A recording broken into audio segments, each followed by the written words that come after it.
O século XX foi o século das ideologias.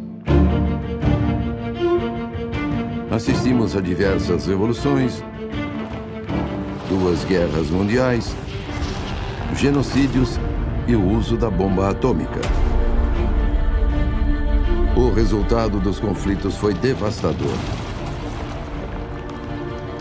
Somados os números das vítimas das 2 grandes guerras com as revoluções, chegamos ao número de 187 milhões de mortos.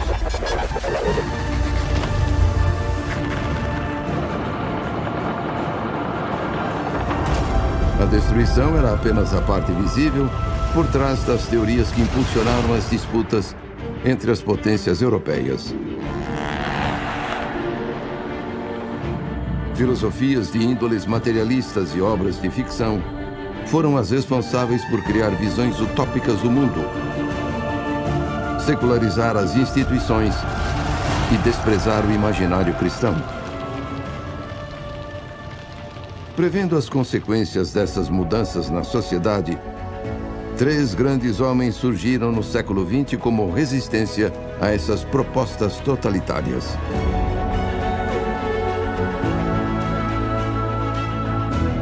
Eles queriam recuperar a esperança na humanidade e restaurar os valores que estavam sendo perdidos.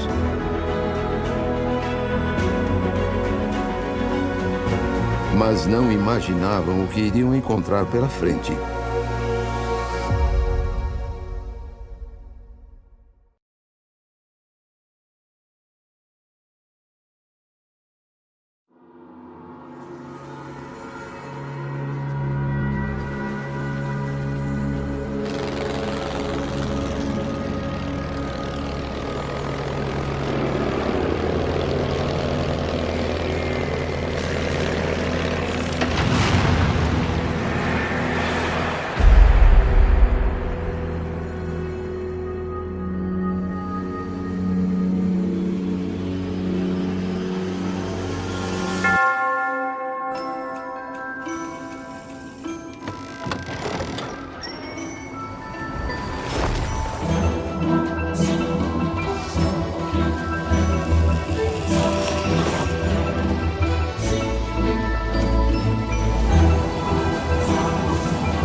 No início do século XX, o Império Britânico era a maior potência do planeta.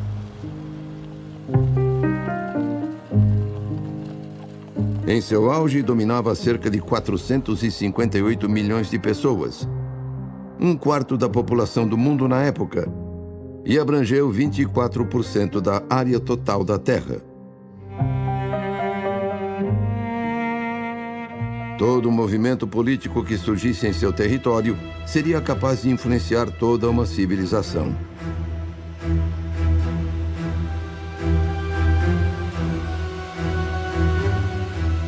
Em 1893 foi fundada na Inglaterra a Sociedade Fabiana. O principal objetivo dos socialistas fabianos era uma evolução da sociedade, né, em direção ao socialismo. Uma outra forma de implementação das mesmas ideias de Marx, de Engels, mas agora com um novo método. Então, o socialismo fabiano nada mais é do que uma revolução cultural e uma instauração do socialismo, não pela via armada de uma revolução que tome o poder do Estado, como no modelo clássico do marxismo, mas por meio da inoculação gradual dessas ideias, de modo que as pessoas fossem mudando o modo de pensamento. O nome é inspirado no general romano Quinto Fábio Máximo, conhecido como o Cunctator, ou seja, aquele que adia. Ele tinha uma ideia de tomada de poder, né, em relação ao inimigo, não confrontando ele de forma direta, de forma assintosa. Você cansa o inimigo, torna o combate exaustivo e assim você vence a guerra. E os fabianos adotaram isso como estratégia da sua própria ação. Quando a Sociedade Fabiana foi fundada em 1893, eles buscaram logo um brasão. E na arte heráldica há sempre um desejo de expressar através de imagens e símbolos os objetivos, né, daquela família, daquela instituição, daquele lugar. Então ela começou primeiramente com um brasão, que era um lobo em pele de cordeiro. E a ideia justamente era apresentar ou simbolizar a metodologia de ação que os fabianos estavam propondo. Só que isso ficou muito evidente para a época. Que rapidamente foi substituído justamente por mostrar de maneira muito escancarada e até escrachada, eu diria, quais eram os objetivos dessa sociedade. Então eles adotaram um novo símbolo, que é o símbolo de uma tartaruga. Simbolizando o caráter lento, mas perseverante.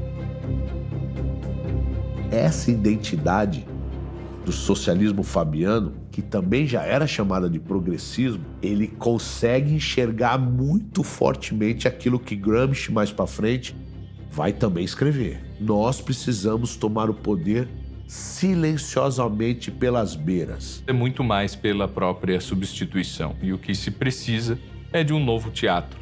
O que se precisa é uma nova literatura. Ed anche una società dove la fede religiosa, la fede cristiana, è completamente messa al bando, sostituita appunto dall'umanitarismo, che è in qualche modo una specie di nuova religione, una religione dell'uomo. É basicamente o que a gente está vivendo hoje, né? Essa ideia de que vai haver uma fraternidade dos homens gerido por uma elite de tecnocratas que vão resolver os problemas do mundo através da ciência e da tecnologia.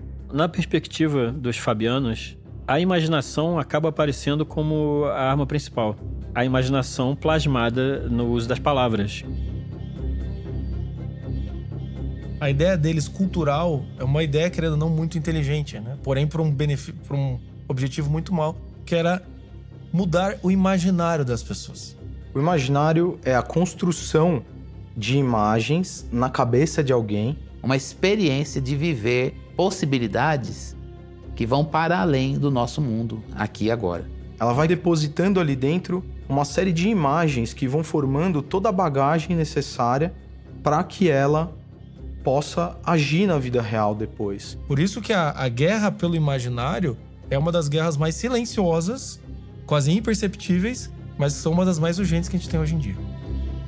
O socialismo fabiano iria mudar a maneira como as pessoas enxergavam o mundo. Para isso, seria fundamental a participação de grandes escritores da época. Você precisa ressignificar a cultura, os símbolos da cultura, e foi justamente isso que os fabianos começaram ao angariarem para eles dois dos maiores escritores desse tempo. Então você tinha H.G. Wells, que tem um corpo de ficção estupendo, né, de ficção científica e ficção especulativa. Bernard Shaw nas peças de teatro. Ganhador do Prêmio Nobel de Literatura de 1925 e um dos mais importantes escritores na história do teatro, Bernard Shaw foi um dos fundadores da Sociedade Fabiana. George Bernard Shaw foi um dos mais influentes romancistas de sua época.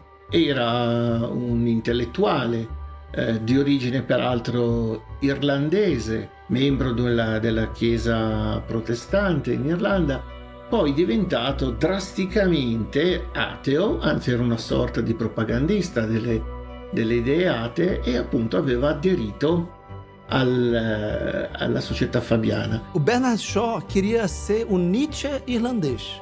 Eu acho que a característica mais relevante do Shaw é ser um dos principais apologetas do que seria o humanismo, do sobre-humano, do Nietzsche, em países de língua inglesa. Ele acaba defendendo a ideia de que a esterilização dos pobres, ou seja, medidas eugênicas, seria um caminho para acabar com a pobreza, o controle de natalidade. I never know exactly how to make my opinion clear, because I object to all punishment whatsoever.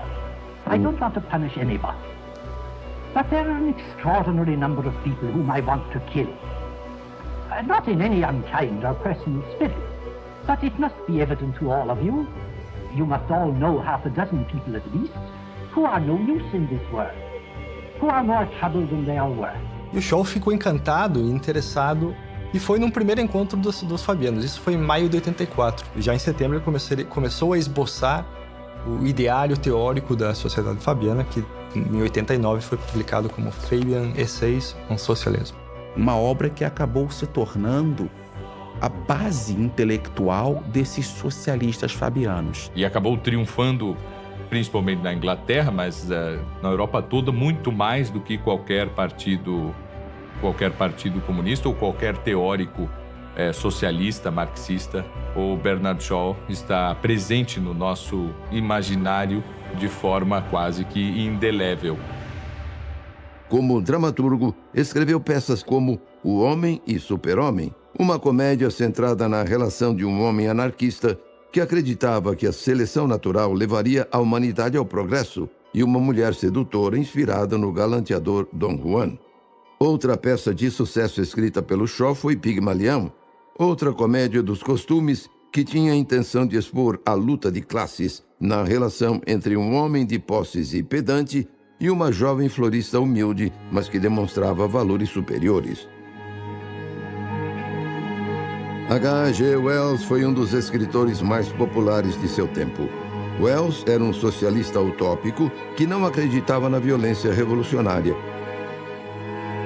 O Wells, ele foi uma figura muito importante para o século XX, porque ele basicamente dá as bases de um gênero literário que hoje a gente conhece como ficção científica.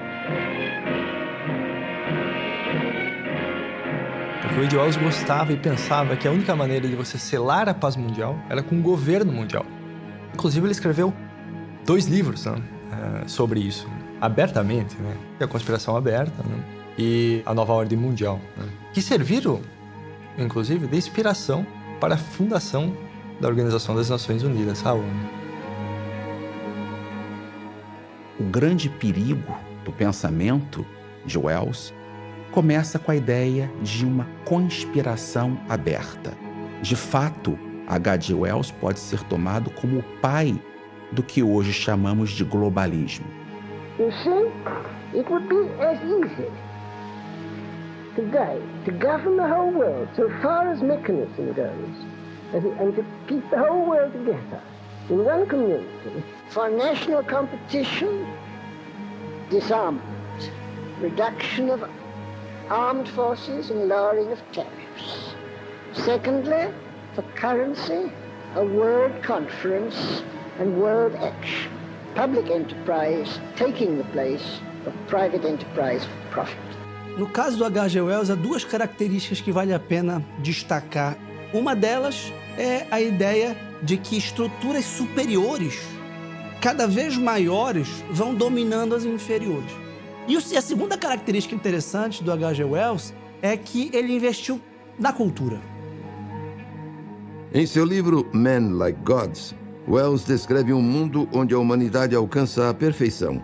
Nessa sociedade, a religião tinha ficado no passado e a ciência reinava absoluta.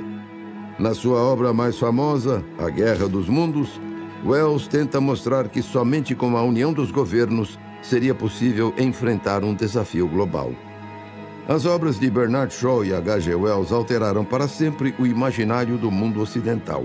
O socialismo fabiano avançava com sua agenda de secularização do Ocidente sem encontrar nenhuma resistência.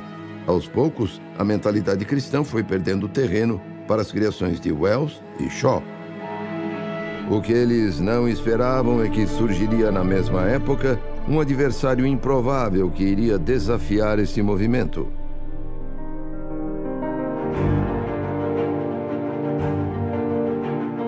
Um escritor com um senso de humor único, de inteligência aguçada e que faria os homens se reconectarem com a realidade. Seria chamado de apóstolo do senso comum. O nome dele é Gilbert Keith Chesterton.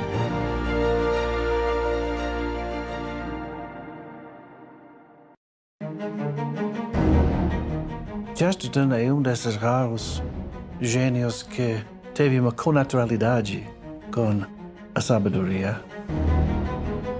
Ele é o profeta do senso comum, porque é justamente esse resgate das pessoas simples, das pessoas cotidianas, que é o que ele faz em grande parte da sua obra.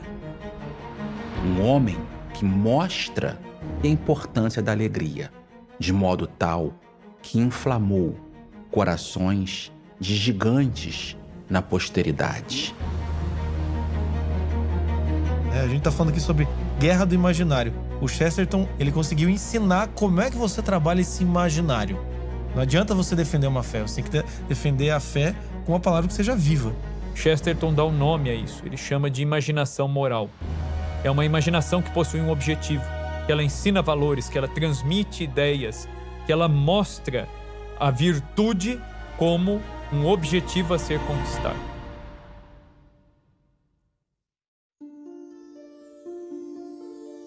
As primeiras recordações de Chesterton era de seu pai brincando com um teatro de marionetes ou lendo histórias de contos de fada na hora de dormir. Chesterton nasce a Londra nel 1874 a modo di crescere in una famiglia il cui padre appunto era un artista. Chesterton had a very happy childhood and he was very grateful for that happy childhood. E a primeira memória que o Chesterton tem da infância dele é a memória de uma casinha de madeira. Ele até fala, né, para ser mais preciso, era um menino, um soldadinho de 3 polegadas com uma coroa. E é interessante porque ele fala que foi a primeira visão que ele teve em que ele enxergou o mundo.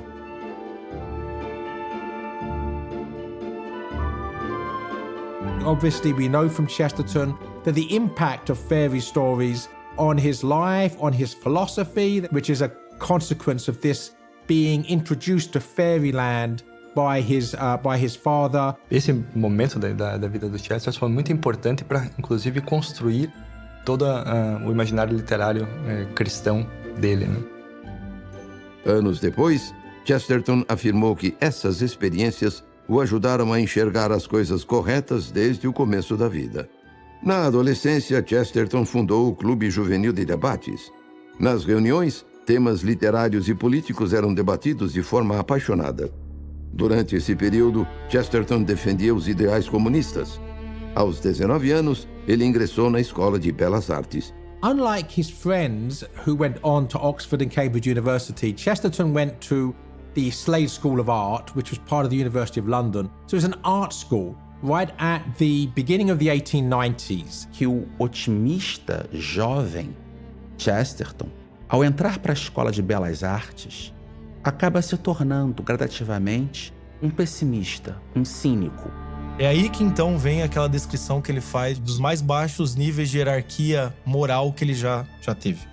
And what we have to understand about the 1890s, it was the period of the English decadence. And so, which was sort of radically relativistic, somewhat hedonistic in terms of morality, avant-garde in a bad sense of the word. Na sua autobiografia, ele intitulou o capítulo como ser um lunático. Ele fala, né, que nesse período ele foi submetido, né, e seduzido pela filosofia da ilusão, que é uma filosofia advinda do impressionismo. So he was drawn into this radically pessimistic world that's close to despair. He talks in one of his essays about a friendship he had with someone who he called a diabolist, in other words, a devil worshipper. E ali para ele tem um choque de realidade. E ele fala que aquilo foi demais para ele. E ele começa a se enojar daquilo. And one thing about it ultimately was that Chesterton reacted against that. He rebelled against the rebellion back in the direction of common sense. And ultimately, what he felt was, even if reality was an illusion, it wasn't a nightmare, it was a dream. E então ele diz que o que resgatou ele foi um pequeno fio de gratidão. Quindi uscì da questo tunnel della depressione, iniziando appunto molto giovane, non aveva finito l'università, e cominciò a fare il giornalista. Foi só à medida que ele foi recordando da sua infância, esse vislumbre diante do real que as crianças têm, que ele começou a sair desse período de trevas, né? E também com a sua ajuda, da sua esposa Frances.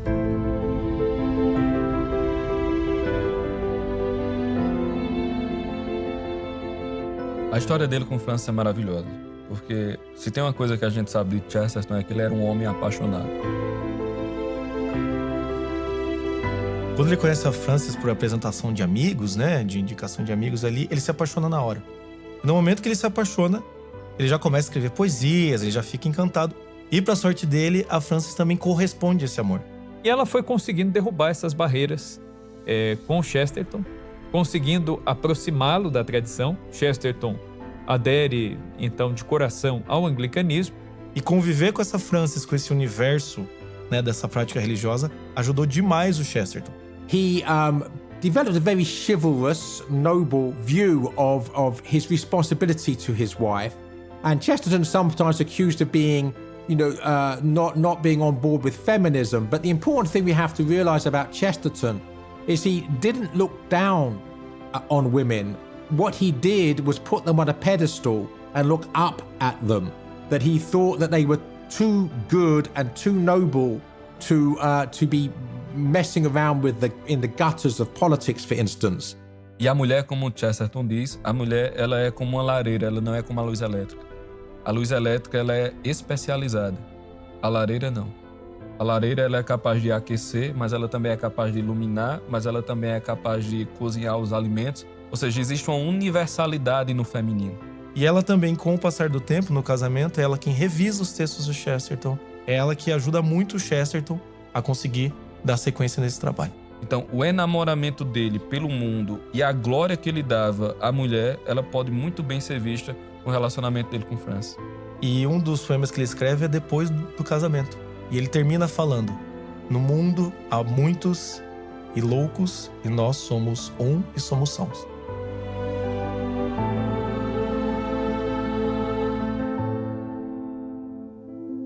Se no casamento com Frances, Chesterton encontrou sua paz, foi a amizade com Hilaire Belloc que preparou Chesterton para a guerra. Grande historiador inglês de origem francesa que se torna o melhor amigo de Chesterton. Chesterton si era conosciuto con Belloc al tempo della guerra dei Boeri, che era una guerra coloniale condotta dall'Inghilterra in Sudafrica. Então ele vê no Belloc alguém que tem força vital, que tem fibra e que tem ideal. E Belloc aveva anche questa peculiarità che era cattolico. E la fede cattolica in Inghilterra era stata a lungo perseguitata. Quando o Chesterton olha para o Belloc, ele fala que ele era um sujeito que tinha um apetite romano pela realidade e ele colocava em ação a razão. Belloc's friendship with Chesterton allowed Chesterton to understand Christianity in a broader European Catholic sense. É o sujeito que vai convidar o Chesterton pela primeira vez para assistir uma missa. Chesterton é um homem que trabalha com crítica literária, com apologia, mas muito do seu senso histórico é dado por intermédio desta influência de seu melhor amigo, Hilaire Belloc.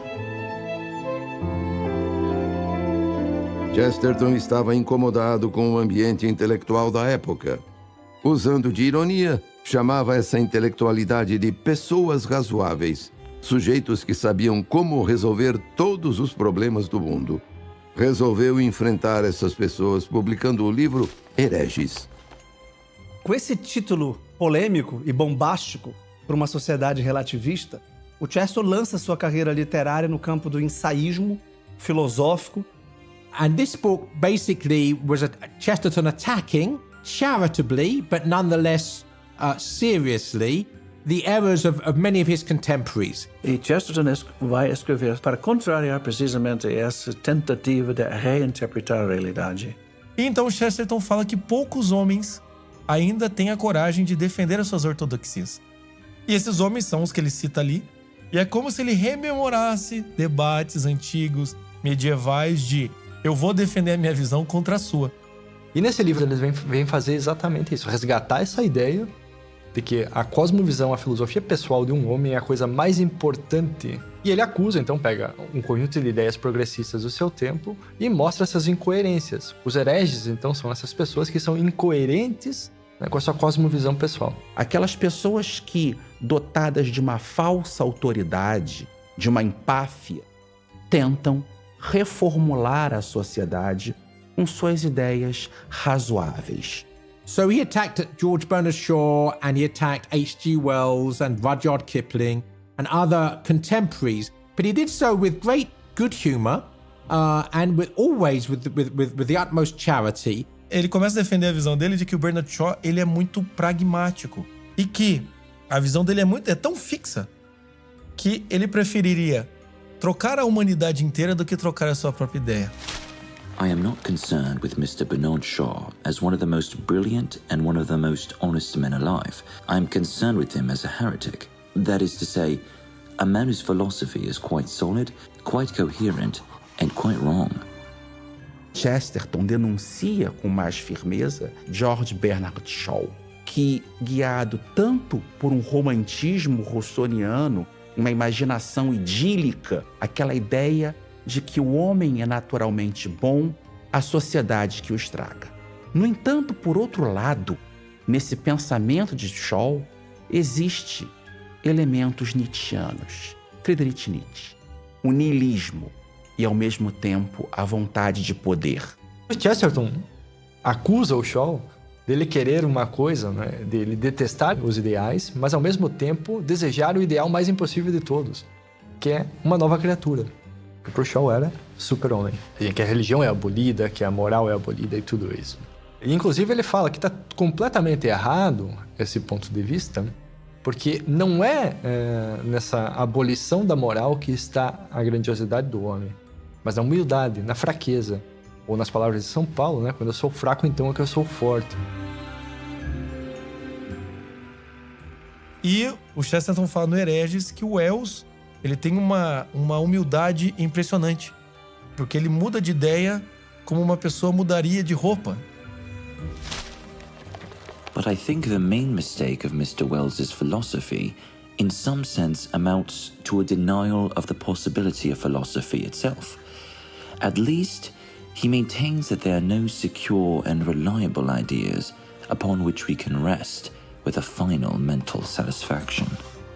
Quando esses dois autores, né, têm uma visão errada do que é o ser humano, automaticamente também vai ter uma visão errada do que é o cosmos, que automaticamente vai ter uma visão errada do que é a solução política. E admirava esses intelectuais, no caso do Wells, porque projetou a imaginação. Só que olha o nome, ficção científica. E o que interessa ao Chesterton é a realidade, é a verdade ficcional. Essa sua ficção científica é marcada por noções progressistas e especialmente por um cientificismo, uma religião da ciência. Mr. Wells, however, is not quite clear enough to see that there are some things which actually ought not to be scientific. I mean the habit of beginning not with the human soul, which is the first thing a man learns about, but with some such thing as protoplasm, which is about the last. Durante os conflitos públicos, Chesterton desenvolveu uma duradoura amizade com Wells e Shaw. É muito interessante nos dias de hoje, em que é tão polarizado, ver a amizade do Chesterton com Bernard Shaw é um negócio absurdo. Completely opposite in terms of everything he stood for, and they loved each other. Opponents, but no enemies, absolutely. E ele teve a capacidade de ter isso, ter um amor profundo pela pessoa, amar a pessoa, o pecador e detestar o pecado, como dizemos em termos morais. O livro foi um sucesso imediato, mas muitos reclamaram da posição de Chesterton. Ao invés de escrever uma resposta ao pensamento modernista, ele apenas reagiu às suas proposições.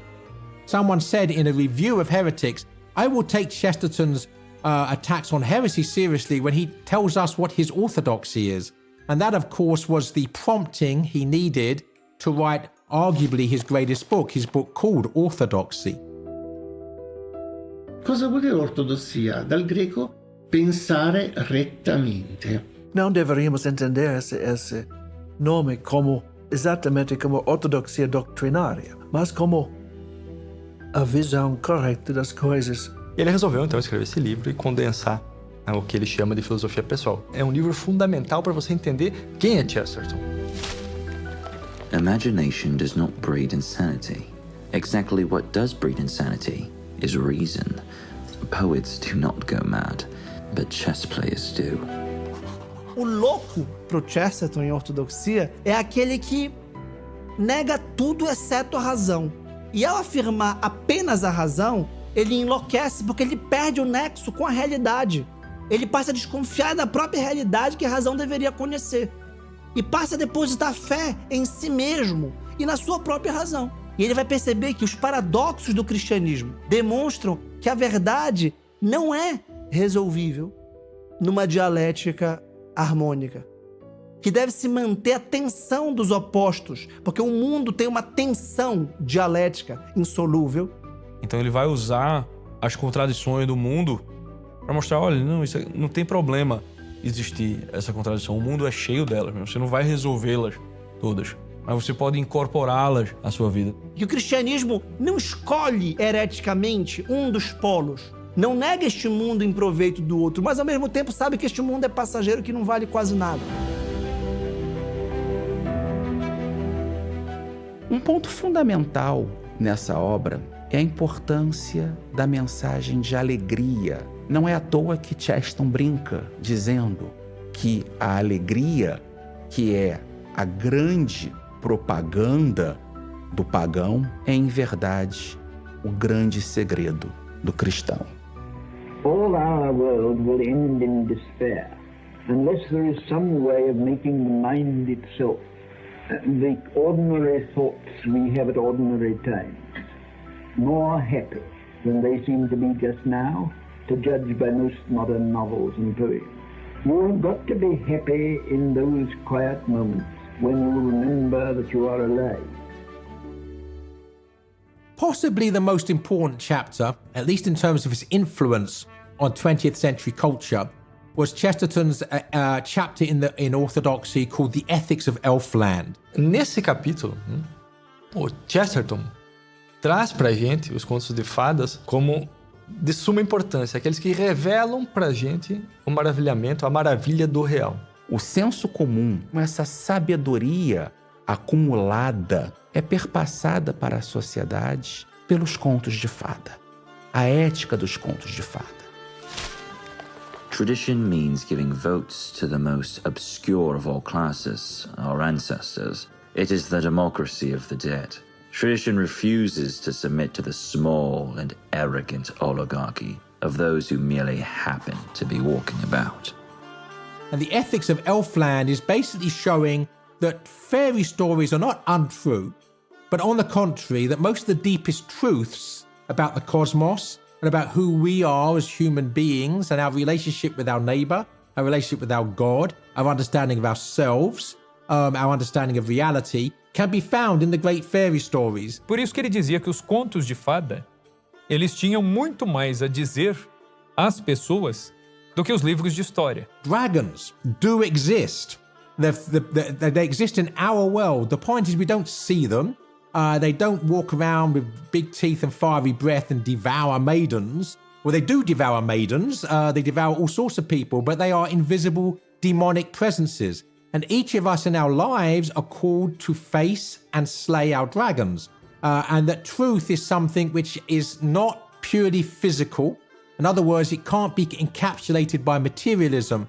That the deepest aspects of truth are metaphysical, they're transcendental, things such as love, goodness, truth, beauty. And these things are conveyed in fairy stories in a very powerful way. Tem uma racionalidade muito grande dentro dessa mitologia. Diferente da racionalidade fria e muitas vezes caótica do mundo moderno. Fairyland is nothing but the sunny country of common sense. It is not earth that judges heaven, but heaven that judges earth. So for me at least, it was not earth that criticized Elfland, but Elfland that criticized the earth. And fairy stories help us to see, first of all, the dragons, but as Chesterton said, that fairy stories don't only show us that dragons exist, that show us that dragons can be defeated. Ortodoxia foi um grande marco na vida de Chesterton. Ele agora não apenas reagia aos pensadores da época, mas também indicava de maneira clara como resgatar a tradição que estava sendo perdida. Seu próximo livro deixou ainda mais claro o que ele estava combatendo. Em 1910, O que há de errado com o mundo aborda temas como educação, feminismo e a família. É uma coleção de ensaios que vão pontuar certas ideologias típicas da modernidade, como o individualismo, como o materialismo, como o relativismo, como o estatismo, como o igualitarismo. Ele antecipa com quase 100 anos, até mais, o processo de educação e o processo de esvaziamento do núcleo familiar. Essas ideias novas que estavam em voga, né, estavam quebrando tradições antigas, como, por exemplo, da família. Então, uma das coisas que ele reclama é a primeira onda das feministas, que são as sufragistas, em que elas começam a ir para o mercado de trabalho. E uma das coisas que ele fala é assim, é interessante esse movimento das mulheres trocarem 6 profissões com uma nobreza, como é em casa, por uma profissão. Então, o Chesterton é o rei dos paradoxos. Ele inverte a nossa maneira de perceber o mundo. Então você diz, não, vamos emancipar as mulheres e dar-lhes postos no mercado de trabalho. Muito bem, isso era menos importante do ponto de vista social. E ele vê ao mesmo tempo em que a educação cada vez mais sendo tirada das mãos da família e indo para as escolas estatais, era um meio de manipulação na formação do caráter e do imaginário dos jovens. As opiniões cada vez mais contundentes e sem rodeios de Chesterton começaram a cobrar seu preço. O primeiro revés foi a demissão como colunista do jornal Daily News. E o segundo, o desgaste à sua imagem provocado com o escândalo Marconi. The Marconi scandal was a political scandal which involved the financial irregularities of certain politicians and certain businessmen. Cecil Chesterton, who was editing a magazine with Hilaire Belloc, attacked this corruption and was taken to court. O Chesterton se envolveu em todo o esquema do que estava acontecendo, né? Ficou profundamente abalado e adoeceu em 1914. Até nem parece o Chesterton que a gente conhece, que é esse homem cheio de alegria nesse período. Mas ali também é mais um ponto em que o Chesterton começa a ficar mais imbativo diante daquilo que ele via no mundo. A resposta literária bem-humorada de Chesterton ao escândalo Marconi foi retratada no livro A Taberna Ambulante. A Taberna Ambulante, né, é um livro que se passa numa Inglaterra islamizada. Ele fala de uma Inglaterra no futuro, onde o islamismo havia triunfado sobre a cultura, sobre os costumes ingleses, e então havia uma centralização de poder na mão de uma espécie de governo teocrático. E aí os políticos resolvem passar uma lei seca muito rígida, ferrenha, e todos os pubs ingleses são fechados. Aí um conjunto de ingleses resolve pegar um barril de chopp, um queijo cheddar e sair de maneira ambulante, por isso a taberna ambulante, por Londres, né? 2 heróis que levam consigo os 2 grandes símbolos da civilização, a bebida e o queijo. Esses símbolos do povo, esses símbolos da vida real, né? Em contraste às especulações vazias do charlatão muçulmano. E este conto toca no cerne, como o progressismo, o cientificismo enfraquece as bases tradicionais e acabam dando espaço para o retorno desta heresia. As próprias tradições que davam sentido à tradição da Inglaterra, à cultura da Inglaterra, elas foram deixadas de lado pelos próprios ingleses. Sua preocupação com a concentração da propriedade privada nas mãos do Estado ou nas mãos de poucos capitalistas o levou a aderir ao distributismo como forma de combater esse mal. Distributism is effectively the Catholic Church's social teaching in practice. São 3 princípios básicos, né, que norteiam o distributismo. Todos eles são da doutrina social da igreja. Não é a propriedade privada, né? O princípio de solidariedade, E o princípio da subsidiariedade. A ideia dele é que um homem sem uma propriedade privada, ele perde a sua identidade e perde a sua possibilidade de desenvolver a sua vida do modo como ele quer. Solidarity is the need for politics and economics to be aware of and attuned to the common good. In other words, to love our neighbor. E o princípio da subsidiariedade.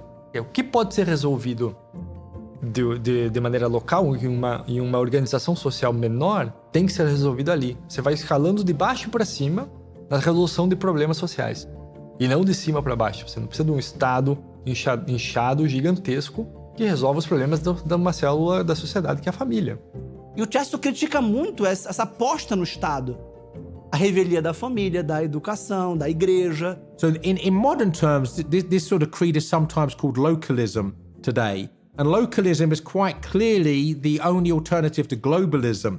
So distributism is as relevant today as it was in Chesterton and Belloc's own time. Então, distributismo é uma tentativa de afirmar a realidade social mais imediata e pensar a economia a partir de uma certa autossubsistência e não fazer com que grandes conglomerados internacionais e grandes cadeias produtivas globais simplesmente alienassem as realidades mais imediatas. A relação entre o distributismo e as encíclicas papais era apenas a parte visível da aproximação de Chesterton com a Igreja Católica. Se na juventude Chesterton passou de pagão para gnóstico, agora, na fase adulta, ele estava a um passo de deixar de ser anglicano para se tornar católico. Nel 1922 Chesterton, dopo aver atteso a lungo, fece il suo passaggio, la sua entrata nella Chiesa Cattolica. Uma grande influência para a conversão de Chesterton surgiu da amizade com o padre O'Connor. Este sacerdote tinha a inocência que Chesterton acreditava estar no centro da sabedoria. John O'Connor, che era un sacerdote irlandese che viveva in Inghilterra, che seguiva gli immigrati irlandesi e che diventò un grande amico. Diz que o padre O'Connor ele conseguia dialogar tanto sobre literatura, sobre filosofia, sobre questões práticas da vida, como também sobre valores de condutas morais muito tensos com uma velocidade muito grande, mantendo aquela visão, né, com aquele chapeuzinho dele, com aquela simplicidade dele. Isso foi algo que chamou muito a atenção. E o Chesterton, ele percebeu no padre O'Connor uma fineza psicológica de interpretar os vários tipos humanos e de captar nas pessoas o que de bom e o que de ruim havia nelas, o que de virtude e o que de vício havia ali. E aí, esse choque cômico o inspirou a criar um personagem. E se eu transformasse esse choque cômico entre um padre que é comum, é aparentemente um bonachão, um palhaço, um coitado, um ingênuo, mas que na verdade, por meio de seu amplo conhecimento psicológico, consegue solucionar crimes que ninguém mais soluciona. A partir daí surgiu o Padre Brown. Sobre os livros do Padre Brown, o Chesterton, durante a vida, ele foi publicando vários livros. E essa compilação desses livros eram sempre histórias muito curtas, em que o incomum detetive Padre Brown conseguia resolver vários casos. E sempre com essa simplicidade e com esse olhar de sabedoria. O que é que Chesterton vai dizer? Esse cara, existe a possibilidade de você ter um tipo como Sherlock Holmes, digamos assim, só que muito mais profundo, muito mais eficiente, muito mais real e muito mais sábio, que é o Padre Brown. Um padre católico de periferia, um homem que conhece a mazela humana dos pobres. Então assim, ele sabe que a pessoa que ele está investigando é tão humana quanto ele. Ele compreende o criminoso porque ambos são companheiros do mesmo naufrágio. Ambos participam do mesmo pecado original. Ele não é apenas quem desvenda o mistério. Ele é alguém que, após desvendar o mistério humano, ele faz com que o criminoso mergulhe no mistério divino. Então tem casos do Padre Brown em que o criminoso se confessa com ele e o Padre Brown deixa ele ir.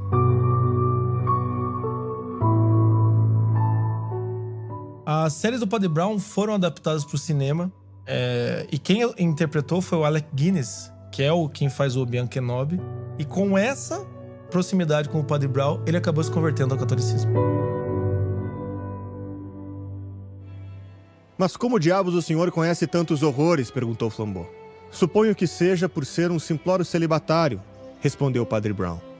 Nunca lhe tinha ocorrido que um homem que quase não faz nada além de escutar os verdadeiros pecados dos homens não poderia ser totalmente desconhecedor da maldade humana. Mas, na verdade, outra parte do meu ofício também me fez ter certeza de que o senhor não era um padre. Como assim? Perguntou Flambeau, quase boquiaberto. O senhor atacou a razão.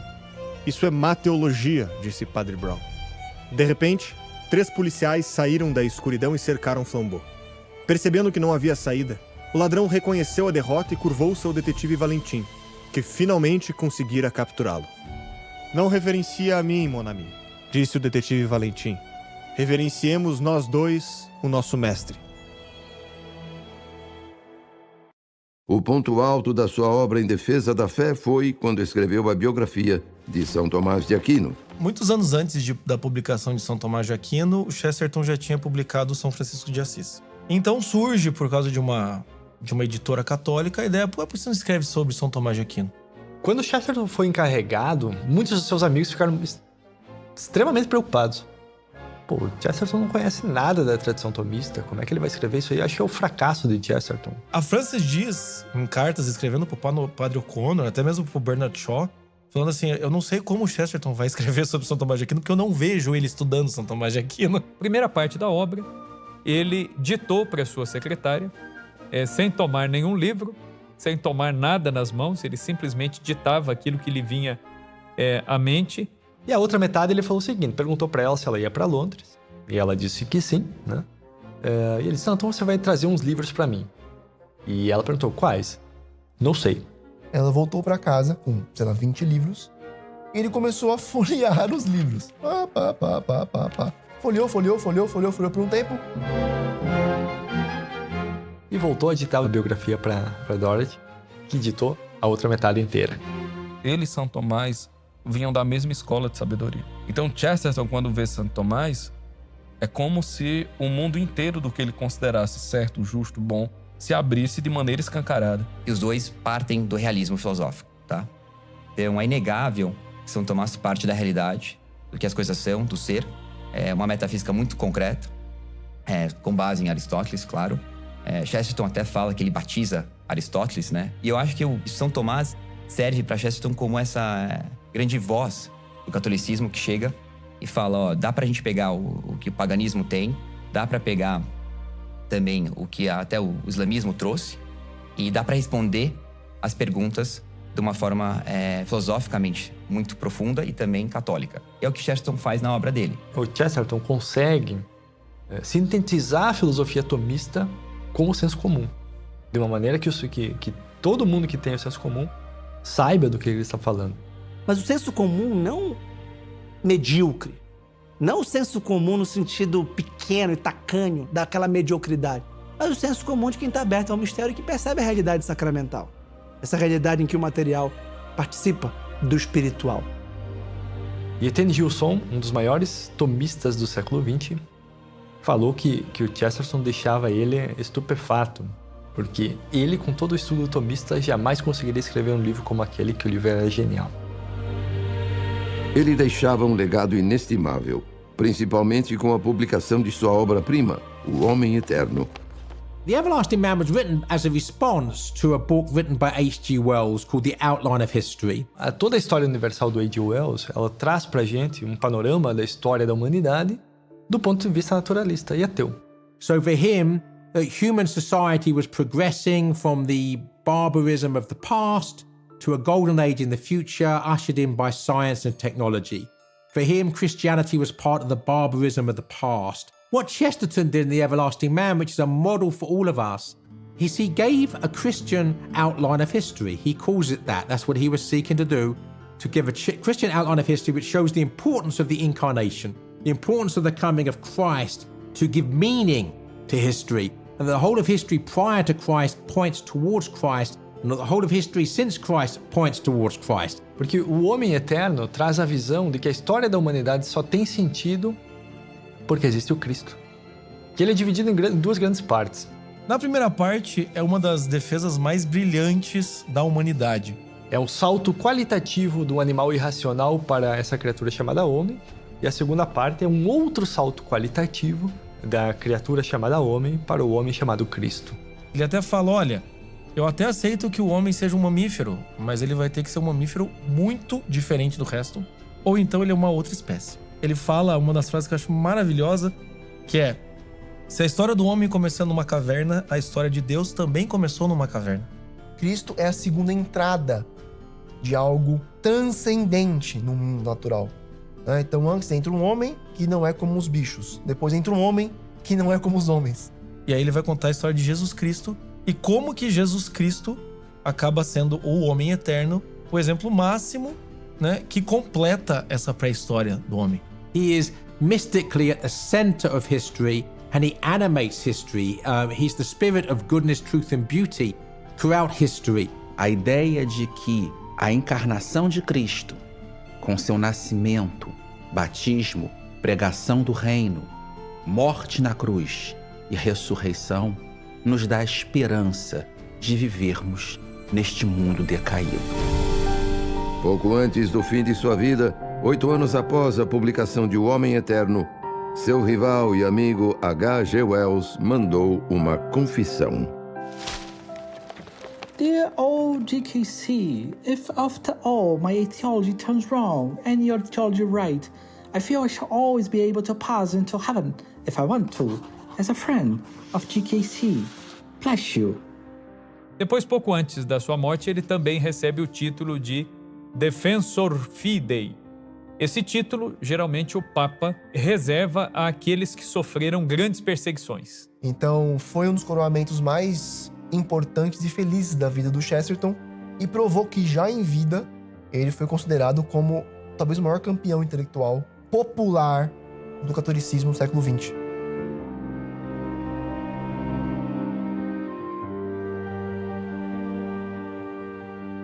Since you are one of the foremost crusaders in the modern world of letters, we wish to adopt you into the humble ranks of the Holy Cross Crusaders. I have to thank you for this very great honor, and I do so with all my heart.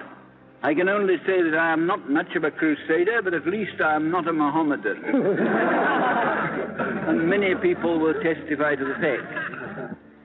I should like to take this opportunity of thanking you all for your enormous kindness, and especially Father Earl for having received me so hospitably today.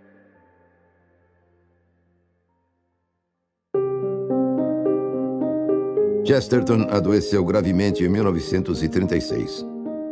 Dessa vez, ele não iria se recuperar. Foram dias alternando momentos de lucidez e alienação. Com a piora do seu estado de saúde, um padre foi chamado às pressas para a extrema-unção. Ele resistiu até o dia seguinte. Após abrir os olhos pela última vez e se despedir da esposa, Chesterton morreu.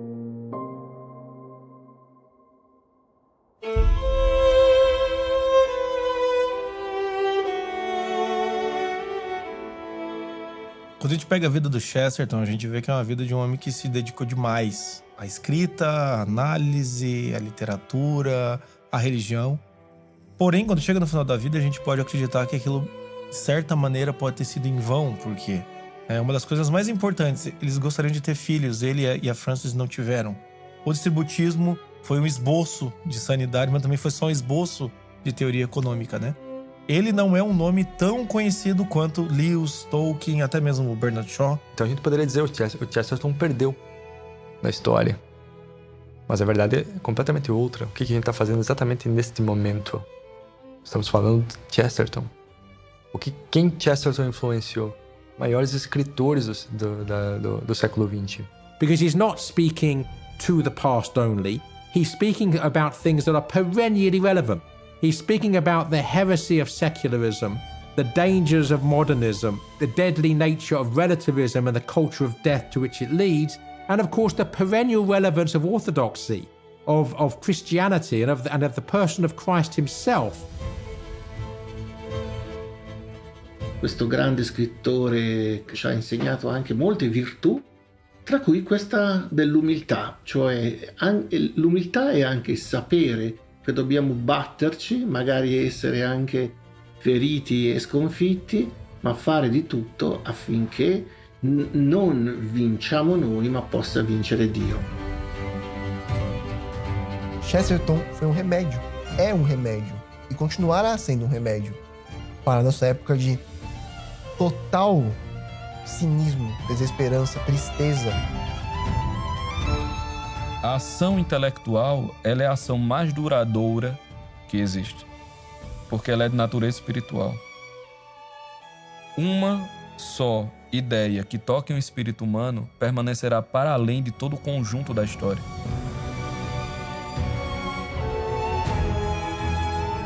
Ele venceu. Ele venceu, de fato.